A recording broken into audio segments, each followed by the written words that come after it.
হাজারো কষ্ট, হাজারো শরীর খারাপ, হাজারো চাপ, সব কিছু বাদ দিয়ে বাপের বাড়ি যাওয়ার আনন্দটা অনেকটাই আলাদা। যতই কষ্ট থাকুক, যতই শরীর খারাপ থাকুক, যদি বাপের বাড়ি যাওয়ার কথা হয় তাহলে সব শরীর খারাপ যেন সেকেন্ডের মধ্যে উধাও হয়ে যায়, কোথায় যেন হারিয়ে যায়। এদিন অনেকটাই শরীর খারাপ ছিল, আগের দিনও খারাপ ছিল, এদিনও খারাপ ছিল, তবুও সকাল সকাল বেরিয়ে গেছি বাপের বাড়ি যাওয়ার উদ্দেশ্যে। আমি আর বাবান যাচ্ছি, আর কেউ নয়। তো তোমাদের সাথে কথা বলতে বলতে চলে এসেছি কৃষ্ণনগর। কৃষ্ণনগর থেকে টোটো ধরে উঠবো হাই ব্রিজে, ওখান থেকে বাস নেব। যেহেতু বাপের বাড়ি নগরুকরাতে, তো আমি কলকাতার বাস ধরবো। কলকাতার বাস ধরে আমি যাব জাগুলিতে, জাগুলি থেকে আবার বাস চেঞ্জ করতে হবে। তো টোটোতে যাচ্ছি, বাবান তো খুব খুশি। তো চলে এলাম কৃষ্ণনগর। কৃষ্ণনগরে এসেছি পান্থতীর্থতে, দাঁড়িয়ে আছি বাসের জন্য। এখানে বাস শুনছি 20 মিনিট পর বাস আসবে, দেখা যাক কখন আসে। একটা ছাওয়া জায়গায় এসে দাঁড়িয়েছি কারণ প্রচণ্ড রোদ। এই যে বাবান, এই যে বাবান কোথায়, এই যে বাবান পান্থতীর্থর সামনে একটা রেস্টুরেন্টের সামনে আর কি এসে দাঁড়িয়ে রয়েছি। প্রচণ্ড রোদের তাপ আজকে, প্রচণ্ড রোদ, প্রচণ্ড গরম। এই যে কি ও রোদ দেখো পেছনে। তো এই কারণে এখানে এসে দাঁড়িয়েছি, ফাঁকা জায়গাতে এসে দাঁড়িয়েছি। বাবু কাছে হাত দেয় না, এদিকে চলে এসো। তো দেখা যাক কতক্ষণ ওয়েট করতে হয়, তারপর গাড়ি পাই। চলো, গাড়ি পেলে আবার দেখাবো। এখানে অনেকক্ষণই ওয়েট করতে হয়েছে।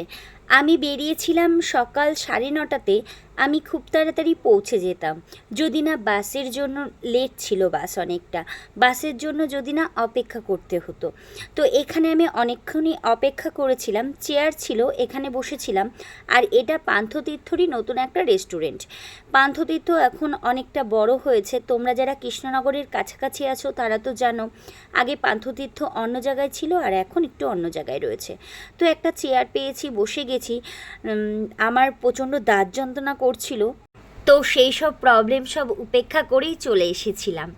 এখানে বসে বসে অনেকটা ভালো লাগছিল। দুপাশে রাস্তা দিয়ে অনেক গাড়ি যাচ্ছিল, যদিও আরও বেশি ভালো লাগতো একটু যদি মেঘলা আকাশ থাকতো। প্রচণ্ড গরম ছিল আজকে, জানো তো। তো বেরিয়ে বারবার অপেক্ষা করছিলাম, আর এখানকার লোকগুলো বলছিল যে এখানে আছে, ওখানে আছে। আসলে ওদের বাসের সাথে কন্ট্যাক্ট করা আছে, ওরা ফোন করে সব জেনে নেয় যে কোথায় আছে বাস। তো সেভাবেই আমাকে ইনফরমেশান দিয়েছিল যে একটু বসো, 15-20 মিনিটের মধ্যে বাস ঢুকছে। তো এই জন্য অপেক্ষায় ছিলাম। আর পাশে একটা দাদাও ছিল, সে নামবে রানাঘাটে। ওই দাদাটা খুবই ভালো ছিল। রাস্তাঘাটে বেরোলে এরকম কিছু দাদাদের পেলে, কিছু কিছু কাকা জেঠুরা দাদারা এত ভালো হয়, এতটা হেল্প করে। আমি বাচ্চা নিয়ে বেরিয়েছি, একটা রানিং বাসে উঠতে যদিও ব্যাগ অল্প ছিল, তবুও কতটা হেল্প করে বাচ্চাটাকে তোলে, বাচ্চাটাকে ঠিকঠাক বসায়। কিছু কিছু ছেলেরা, সব ছেলেরা যে খারাপ তা নয়, সব ছেলেরা যে বাজে মন্তব্য করে তা কিন্তু একদমই নয়।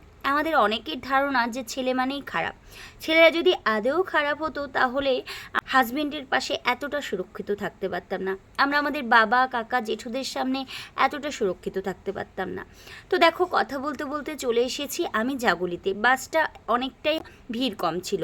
বাসে বসে অনেকক্ষণ বাবান এটা ওটা খেলো। বাবানের জন্য কিছু না কিছু ব্যাগে করে নিয়ে নিতেই হয়, বাচ্চা মানুষ। অনেকটা জার্নি করতে হয়, 2 ঘন্টা প্রায় লেগে যায় জাগুলি থেকে, কৃষ্ণনগর থেকে জাগুলিতে আসতে। তো বাস থেকে নেমে এবার আসলাম জাগুলিতে। আবার এখানে বাসের জন্য দাঁড়াতে হবে, দেখি কতক্ষণ দাঁড়ায়। তো বাস চলে এসছে, বাবু চলে এসেছি, আয় বাবা। দোকানের সামনে নামলাম, এবার বাড়ি থেকে যাবো। এই যে মামার গাড়ি, উঠি মামার গাড়িতে। জাগুলি থেকে নগরুকরার বাস 22 নম্বর বাসে উঠেছিলাম। প্রচণ্ড ভিড় ছিল, এই জন্য আর বাসে ভিডিও করিনি, এক ভিডিও আর কি করব। তো আলটিমেটলি চলে এলাম আমার বাড়িতে, নিজের বাড়িতে। এখানে এসেছি, খুবই ভালো লাগছে। আর দেখো, একটা জিনিস তোমাদের দেখাচ্ছি, খাটের ওপরে দেখো গাড়ি সাজানো রয়েছে, ইচ্ছে করেই সাজিয়ে রেখেছে যাতে বাবা দেখে, একেবারে বাবান দেখে আনন্দে আত্মহারা হয়ে যায়। ওর আনন্দের জিনিস হচ্ছে গাড়ি। তো এখন একটু খাওয়া দাওয়া করে নিয়ে এসেছি এইমাত্রই। 5 মিনিট হলো ঢুকলাম, একটু খাওয়া দাওয়া করবো, খাওয়া দাওয়া করে খুব খিদে পেয়ে গেছে। মেন কথা হচ্ছে এটা, সকালে বেরিয়েছি 9:30টার সময়, খুব খিদে পেয়ে গেছে। তো দেখতে থাকো। খাওয়া দাওয়ার পর একটু আড্ডা গল্পগুজব করছিলাম, মা, বৌমনি, আমি আর বাবা নেই যে, গাড়ির সাথে টিভি, এটাই চলছিল। তো সন্ধ্যের সময় বেরিয়েও পড়লাম, বাপের বাড়ি এসেই সন্ধ্যের সময় বেরিয়ে পড়েছি। চলে এসেছি একটু দোকানে, আসলে একটু কেনাকাটা আছে। কেমন কেনাকাটা, মা কিছু কিনবে, তো কালকে একটু অনুষ্ঠান রয়েছে বাড়িতে ছোটোখাটো, তো ওই জন্য কিছু কিছু কেনার আছে। মা তো মেয়েকে ছাড়া একদমই কিনতে রাজি নয়, মেয়ের জন্য অপেক্ষা করে। তো এসেছি, এখন আমাদের দোকানে এলাম।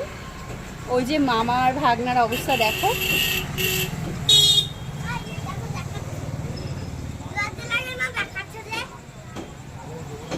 দুজনকে খালি আদর করতেই থাকে সারাক্ষণ, এটাই চলে মামা ভাগ্নে। আর এই যে মা এসে মালকিন এসে বসে আছে, দেখো দোকানের মালকিন এসে বসে আছে।